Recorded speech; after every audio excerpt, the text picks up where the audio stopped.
for you ng maayos kayo na yan. Happy birthday. Lagi mo lagi kinin mo. Sa kalipisyon, bigyan mo kaya kami.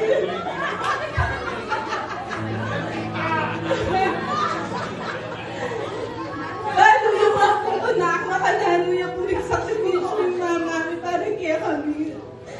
Alimin ako po dalasan. Kung ano man po yung kadalasan ni Henny, nung malipot natin yung sakripisyo na. King lugod na po kaya kami. King eganaganap. King na po kaya kami. Pasensya na po, balo ko dapat masaya. Tama. Kaya ako po apigilan kasi balo ko nga kahit sasabihin lagi kaya ka nakaluguran ka mo. Hindi ko rin nakaluguran ka ka ma. Ako rin po kaya ka in good health mo. Kaya beta ka pang maluwag. Akit mo ang apo mo nagago